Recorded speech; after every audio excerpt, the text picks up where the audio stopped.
दुनिया के नक्शे पर दो मुल्क हैं, ईरान, इसराइल। ईरान जिसने इसराइल को शैतान सगीर कहा है, इसराइल जिसकी नज़र में ईरान बदी का महवर है।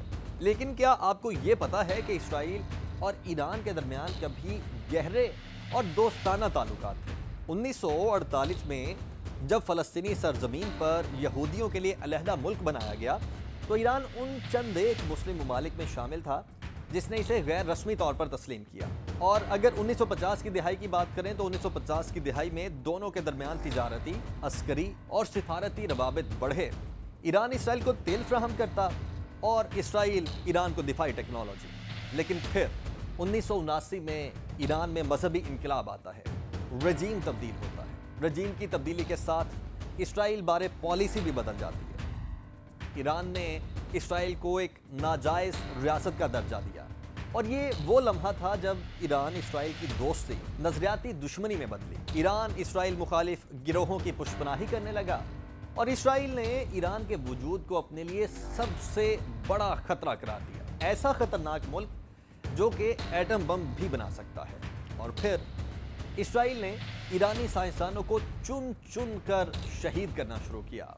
स्टक्सनेट जैसे वायरसेस से ईरानी न्यूक्लियर प्लांट्स को मफलूज किया। ईरान इसराइल दुश्मनी में मजीद शिद्दत साल 2024 में आई। 1 अप्रैल 2024 को इसराइल ने शाम में ईरानी कौंसल खाने पर बमबारी करके कई आला ईरानी अफसरान को मार डाला। प्रॉक्सी वॉर बराह रास्त महदूद जंग में बदली। 13 अप्रैल को ईरान ने इसराइल पर अटैक किया।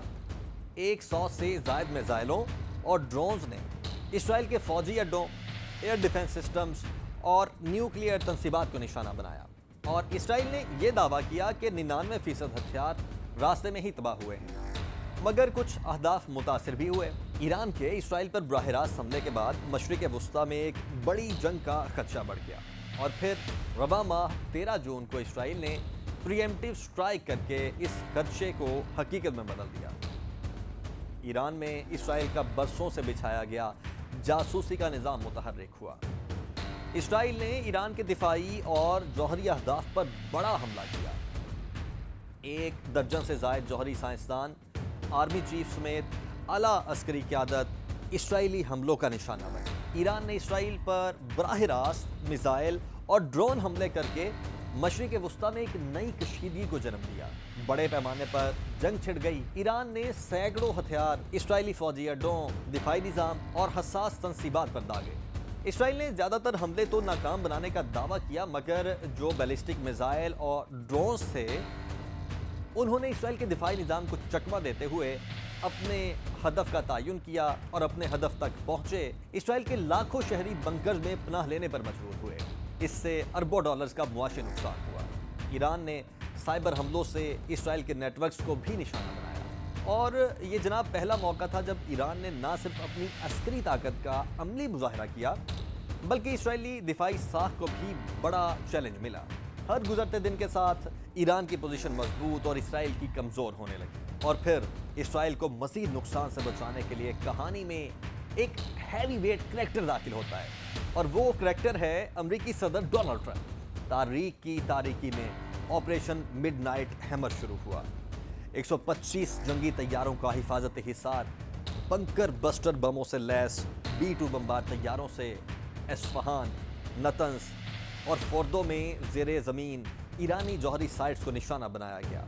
सदर ट्रंप ने यह दावा किया कि ईरान एटम बम बनाने के काबिल अब नहीं रहा, जबकि ईरान का यह जवाब आया कि यूरेनियम महफूज है और पुरअमन जौहरी प्रोग्राम जारी रहेगा। और फिर वो हुआ जिसकी दुनिया को तवक्को इंतहाई कम थी। ईरान ने इसराइल पर हमलों के साथ साथ बरादर इस्लामी मुल्क कतर में मौजूद अमरीकी अड्डों को भी निशाना बनाया। कतर ने हमले को नाकाबिले कबूल और खुली जारियत करार दिया और तब दोबारा फिर से ड्रामाई मोड़ आया।